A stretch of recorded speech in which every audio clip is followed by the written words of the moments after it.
अजेंड्याचा गवईंकडून आता पर्दाफाश. सरन्यायाधीशांच्या मातोश्री संघाच्या सोहळ्याला जाणार कमल गवई. 5 ऑक्टोबरला संघ कार्यक्रमाला राहणार हजर. शुक्रवारपर्यंत सांभाळून राहा, हवामान खात्याचा इशारा. मराठवाड्यासाठी पुढचे 3 दिवस अति काळजीचे. राहुल गांधी यांना न्यायालयाचा दणका. काळ्या बांधणीची लाल राज्यघटना वापरता येणार नाही. एका प्रकाशन संस्थेच्या याचिकेवर दिल्ली उच्च न्यायालयाचे आदेश. मुख्यमंत्र्यांनी सांगून सुद्धा बँका ऐकेनात. नाडलेल्या शेतकऱ्याच्या मानगुटीवर बसल्या बँका. कर्जवसुलीच्यासाठी बँकांच्या तगाद्यानं शेतकरी आणखीन चिंतेत.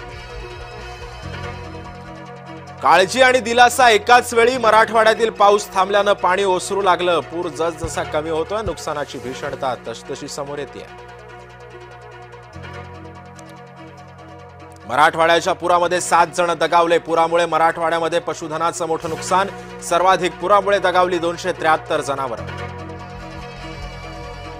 नुकसान भरपाईचं राज्यासमोर मोठं आव्हान. मंगळवारच्या साप्ताहिक मंत्रिमंडळ बैठकीमध्ये नुकसान भरपाईच्या निकषामध्ये बदल करण्याची चर्चा होणार.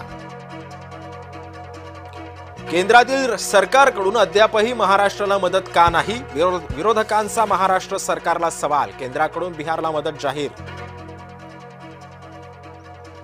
नाशकात केंद्राच्या निकषानुसार मदत येणार. मंत्री दादा भुसे यांची घोषणा. सोलापुरात सीना नदीला 3ऱ्यांदा महापूर. शेतकरी आणि ग्रामस्थांची पुन्हा एकदा चिंता वाढली. नदीकाठच्या गावांमध्ये पाणी शिरण्यास सुरुवात. कोल्हापुरात इम्तियाज जलील यांचं वक्तव्य. प्रभू श्रीरामांप्रमाणे मोहम्मदही प्रिय. जलील म्हणतात आय लव्ह मोहम्मदचा वाद विनाकारण.